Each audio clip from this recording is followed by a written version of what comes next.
Hello and welcome to something slightly different. So this is not my usual content, so for any new viewers, be advised that I have a little bit of an issue with my voice, so I tend to drink tea while doing my episodes, so yeah. If you hear any drinking noises, that's what I'm drinking, and that is why.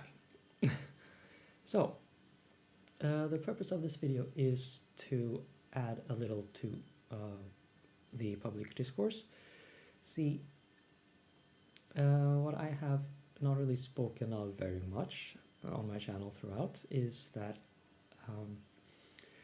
I am an amateur localizer. Now, I will actually have to check now that I, now that I remember. Let's see whether translations or the occupation of translator is a protected title.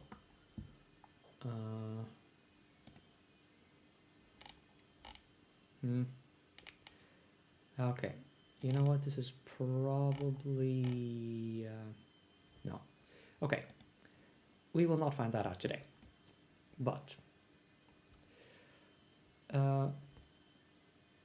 what bugs me a bit is that localizers have been given a bit of a, shall we say, unfortunate reputation due to some, well, I guess I would say equally unfortunate localization decisions, which, is completely fair to get upset by.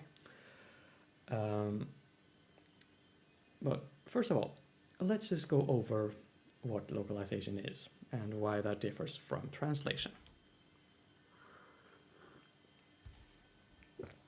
Well, so we're looking at the window for Google, my web browser window. Oh, and yeah, we don't need to look at that walkthrough at the moment, so we'll just close that.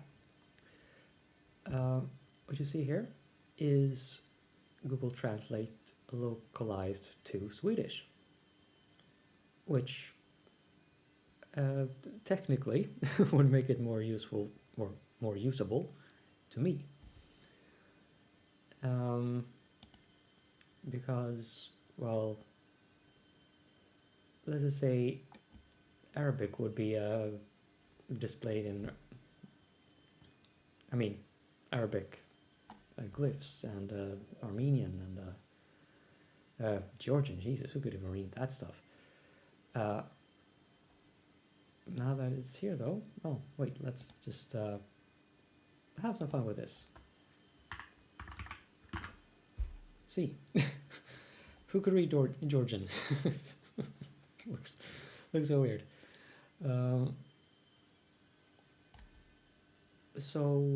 Yeah, here it's clear cut and also very simple. Localization typically just presents like a user interface in the target language.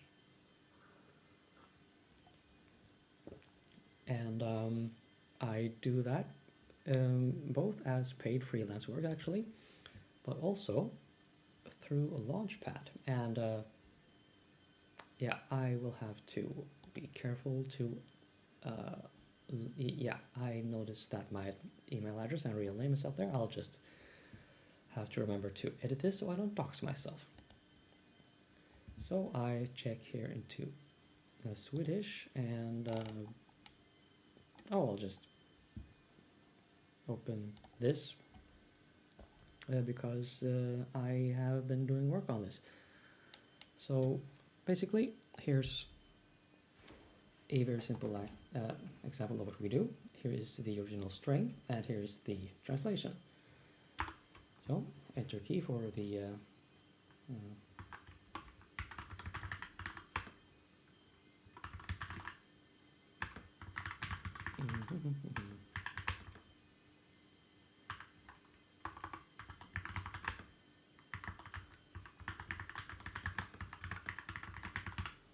So yeah, I have a mechanical keyboard, by the way.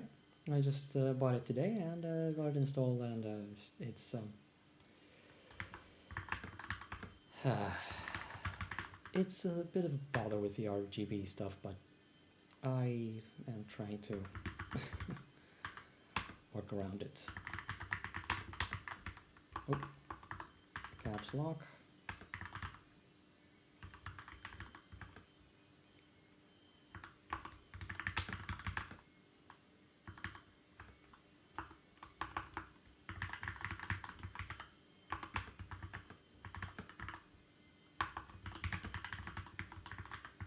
Ah, man, I can really see why people prefer mechanical keyboards to yeah, rubber domes.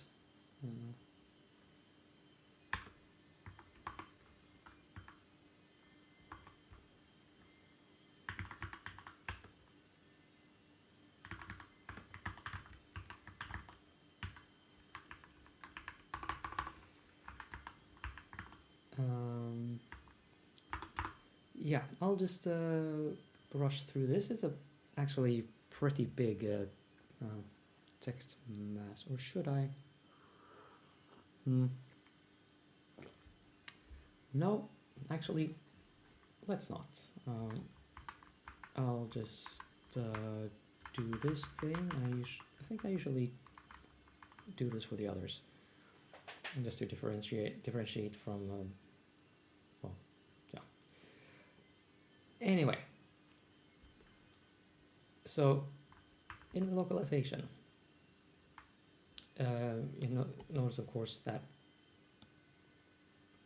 we don't have the quotation marks around a command here. So I'm adding that for clarity. It's sort of, in my interpretation at least, there are reviewers, so yeah, this is not the final word.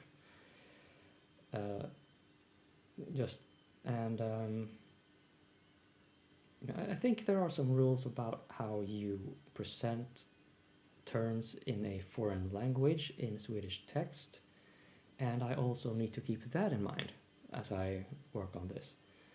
And of course, snaps, if you are new to open source software. Long story short, they are a way to just download one thing that has been developed just for one specific system with one specific set of libraries, and you can then apply that to every kind of Linux distribution that has that can install snap packages. And if you know anything about the absolute jungle of package managers and system libraries and ABI and API compatibility concerns, it's a big hairy deal. Yeah, note that I, in this particular situation, presented it like this: Snap-programmen. That's of course the named snaps, the snaps. Here I name it something else, paket for packages. Yeah, so I will just flag that for view immediately.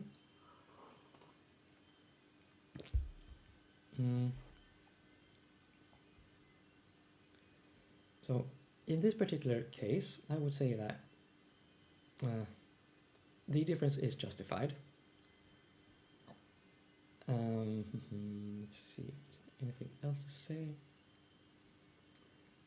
Yeah, actually, we had a long discussion about what to do with snaps in the translator group.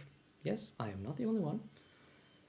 And we decided to just default to this.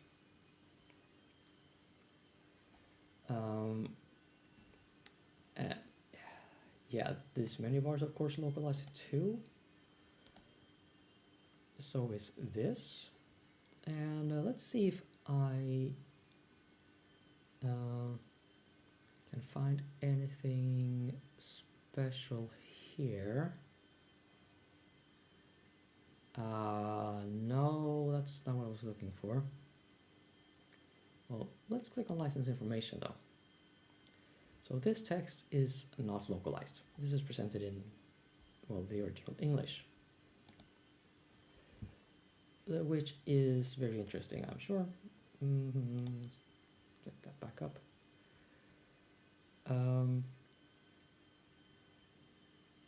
Yeah, this is a fairly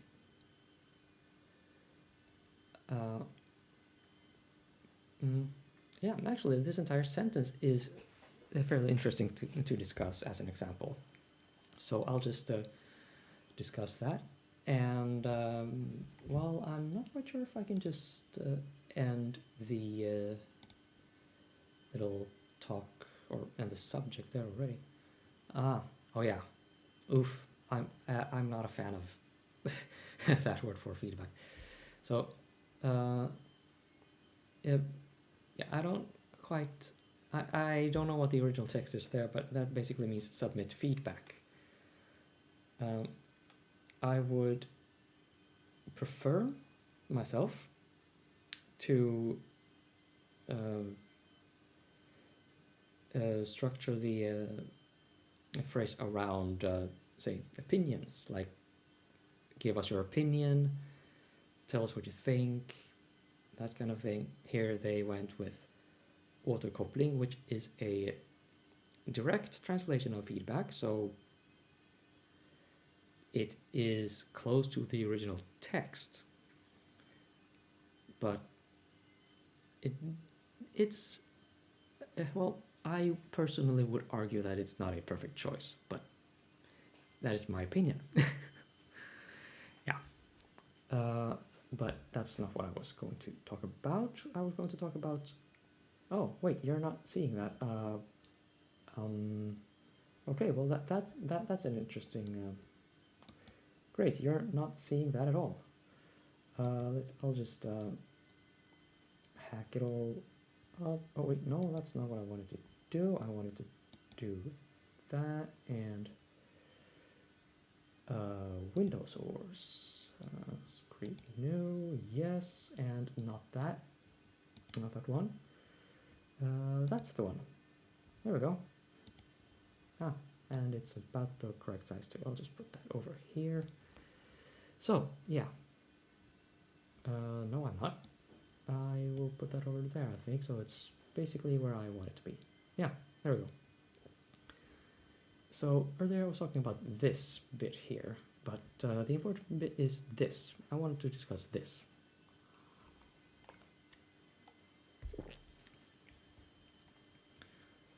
So this first underlined bit, I'm sorry to say, but that is almost misleading.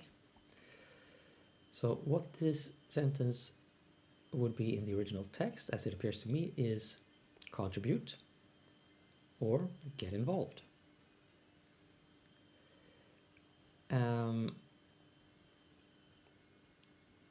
Now, this word here, bidrag, in Swedish that is more closely connected to a monetary contribution, like a grant or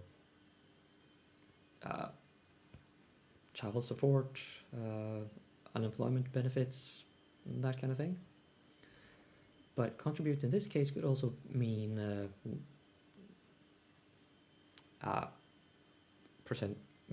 write code for the project, make art. Well, translation is also a contribution. Um, oh wait, or maybe they mean it over here. Actually, let's click on this and see where the link takes us.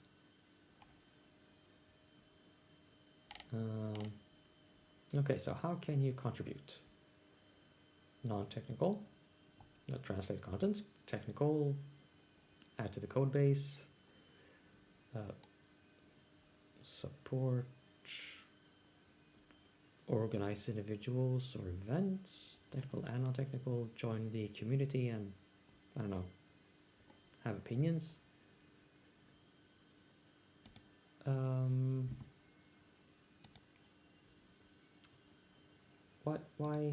Why is, what's going on? Stop. God damn it. Okay, and where does this lead? Ah, okay, so that leads to the donation site. Oh well, that is indeed a very fair translation or localization. Fair enough. You could also have translated or localized that as ge en donation. That works too. I would say that it's a little more clear. But, I mean, it works. So, we don't have to discuss that anymore. So, about the issues with these unfortunate translation choices that have, or localization choices that have been discussed and that I, well, get a little exasperated over. What it seems to me is like we have some activist localizers who okay, well, that actually, no, let's not start on that. See, I think I outlined the complexities a little bit, right? The challenges about how we had to figure something out for that. Ended up with this, and then it reappears and we have to do something else, and then it appears in another context and we need to do the third thing.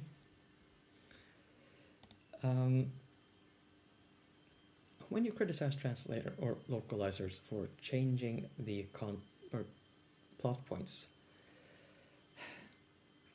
well,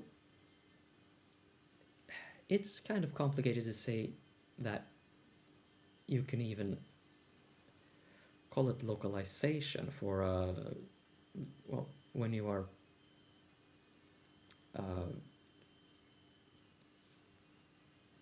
bringing a script in one language over to another.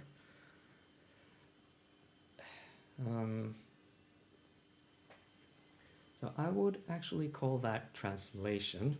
So some people apparently think, hey, you're changing the script, so you are not doing translation, you're doing localization. Bleh.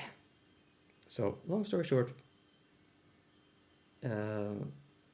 localizers have a little more control over how they choose to present the original text, but translators, on the other hand, have a much greater control over what they do. See, as localizers often get the instruction to, well, just be faithful to the original text. If they phrase it wrong, you phrase it wrong. When you translate, you are allowed to do a little more than that. Right? So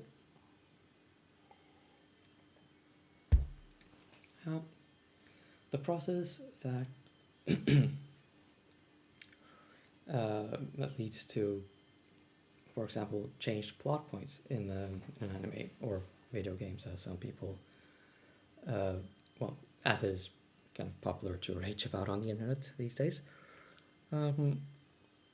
I can appreciate the challenges that they face, and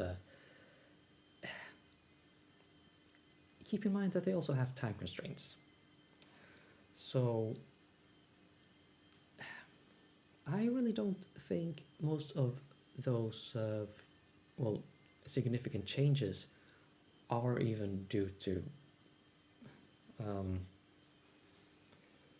well, an active effort to change the plot points. Just maybe something that got overlooked, or they did not understand this plot point, or it was not presented clearly enough to them from the,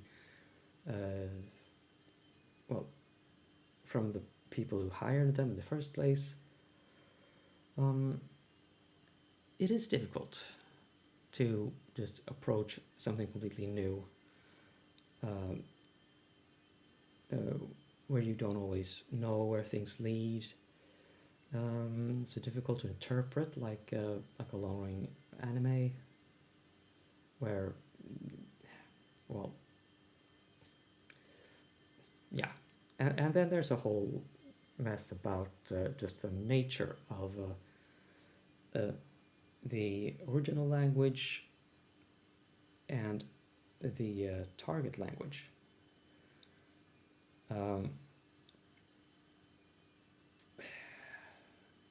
Let's see. Yeah, actually, this serves as an example here.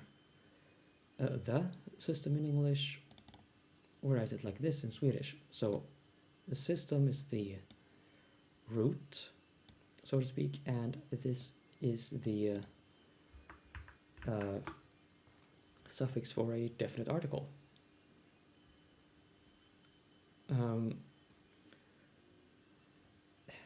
Yeah, basically there are three different variations on how to do this. Or write a noun in definite form. I'm not going to go into the technicalities, or I will try not to. I'm a bit of a nerd. Fair enough. Fair point. Just fair warning. I meant to say fair warning, not fair point. Fair whatever the hell you want to call it.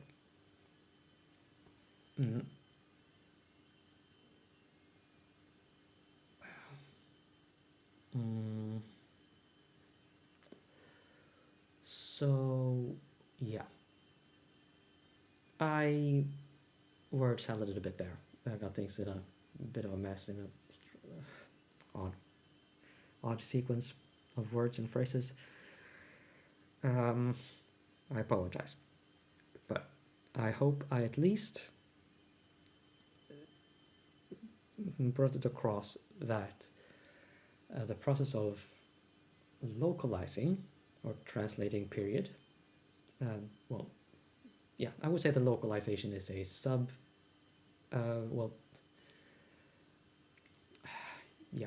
it's subordinate to translation. It's not as grand, it's not as glamorous, not as far-reaching, but translating an original text into the target language is what we do in both cases.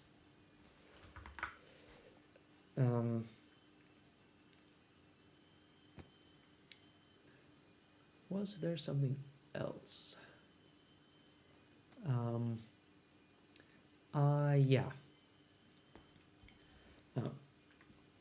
You may remember this funny little game.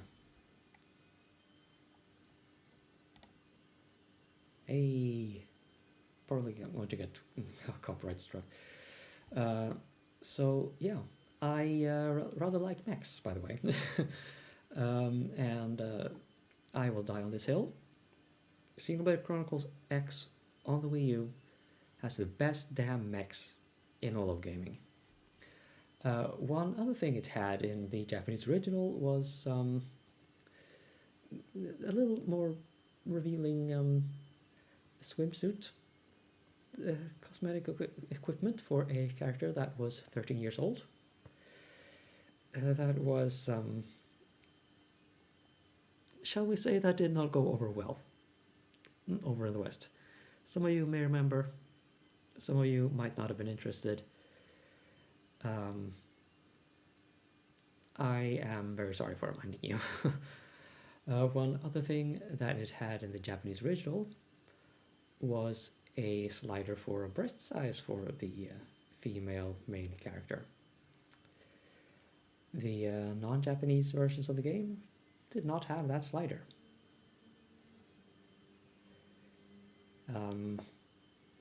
Did that change the game experience in any way?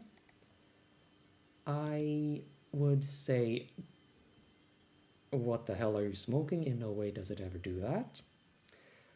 But I mean, it is an omission that is completely fair to be upset by.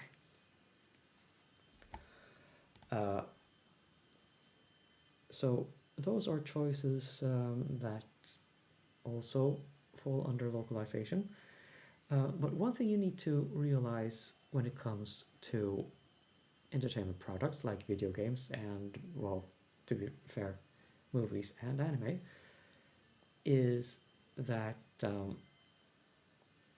they want people to see this, to access what they have been working their asses off to produce for us, for our entertainment. And sensibilities and moralities, they are kind of different from one place to the next. Famously, Japan raised the age of consent from 13 to, I believe they chose 15 really not that long ago.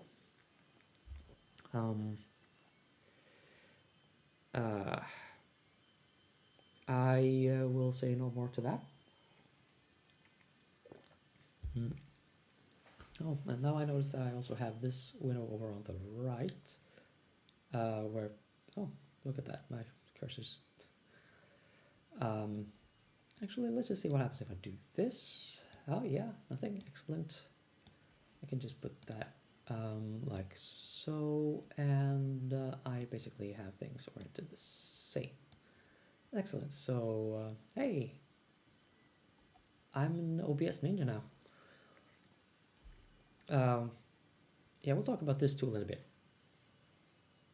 Back to the whole thing about localizing video games and anime and movies. Yeah, age rating is a thing. Maybe in Japan it was not at the time controversial to, well, have the more revealing swimsuit and the boob slider. Some people in the sex negative feminist camp, let's not mince words, they were a little upset. And then someone thought it would be conducive to a higher sales volume if they made some changes to appease that crowd, that very, very vocal crowd. And so they decided on doing that, and yeah, that's why we don't have a boob slider in Xenoblade Chronicles Cross. So again, keep in mind that if certain elements are changed significantly in your favorite hyped up coming video game or anime or movie, whatever, it could be a complicated situation.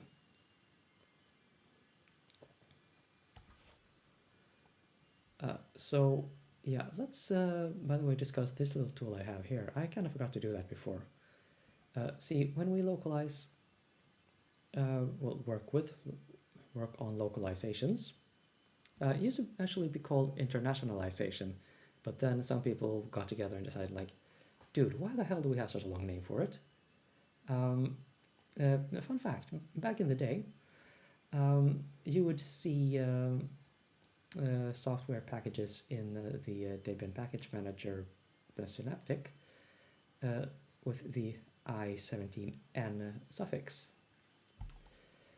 That is internationalization.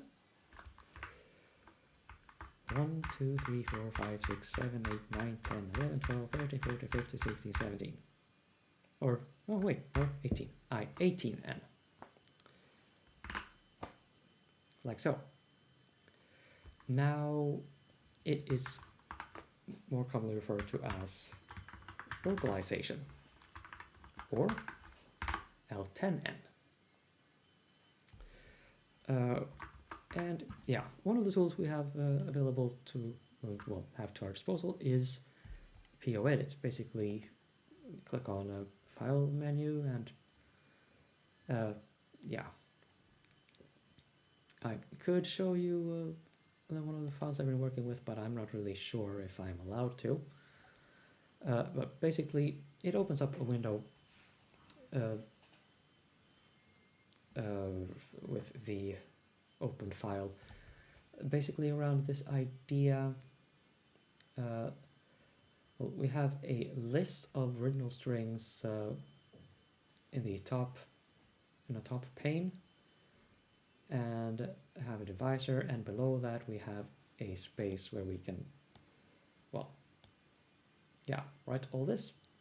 And over to the right in a separate pane we may see some suggestions, and down here some context information that the developers too rarely remember to add, which makes things a little bit difficult and prompts questions from us every so often.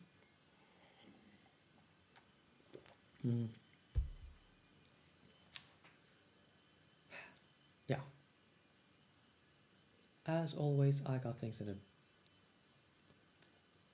bit of a disorder, but I hope I at least presented some more knowledge on what a localizer does, and some of the restrictions in what we have to work with, like the actual space for it. I can actually point that out here. See, I think this is meant to be displayed in a fixed width font. So this can't just be a continuous line. I have to introduce line breaks before a certain point, or there will be word wrapping, and that will not look great.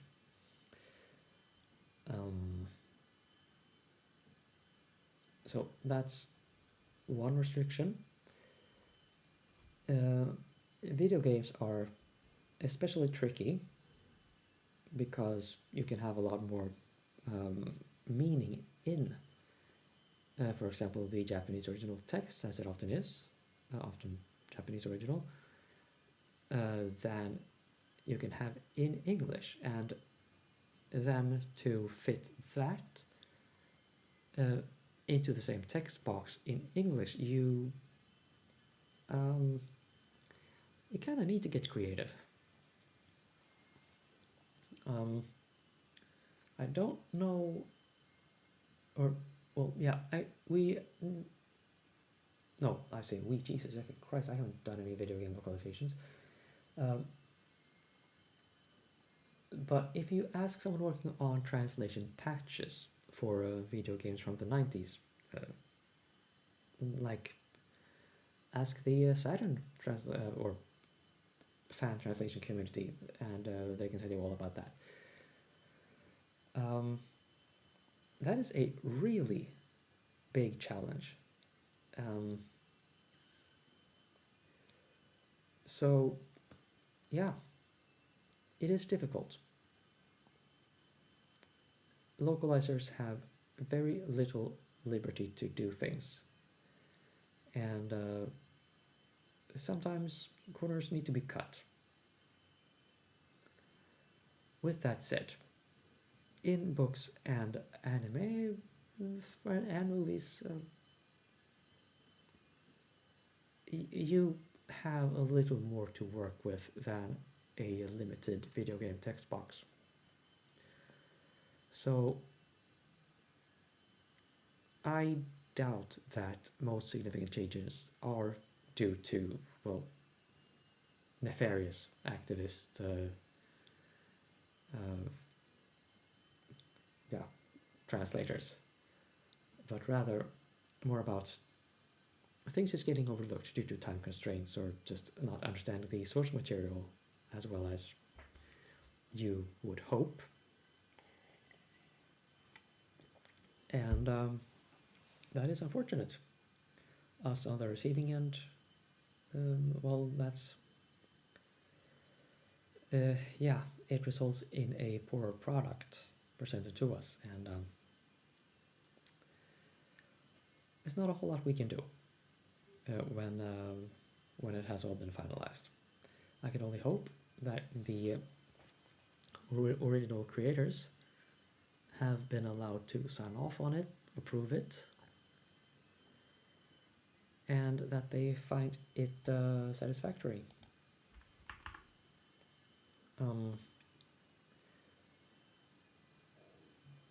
Those who actively go out of their way to change plot points for activist reasons, they are making my life more difficult, and I do not appreciate that. I mean, not that I'm a professional localizer or translator, but I like to be taken seriously either way. I do try to do my best here. I do try to, well, yeah, present the original text in a form that is useful for the well, for the audience, the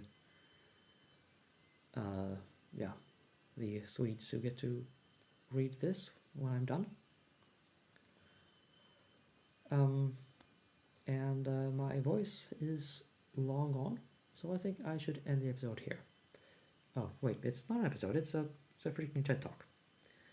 Anyway, I hope this has been useful for you. Now, I don't know. Maybe I'll just go and play some Unicorn Overlord or something. I don't know.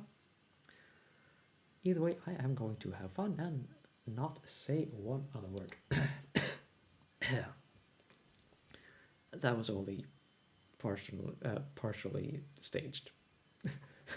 Yeah, I really feel bad in the in the throat now. Yeah. Bye for now. Oh wait, that's.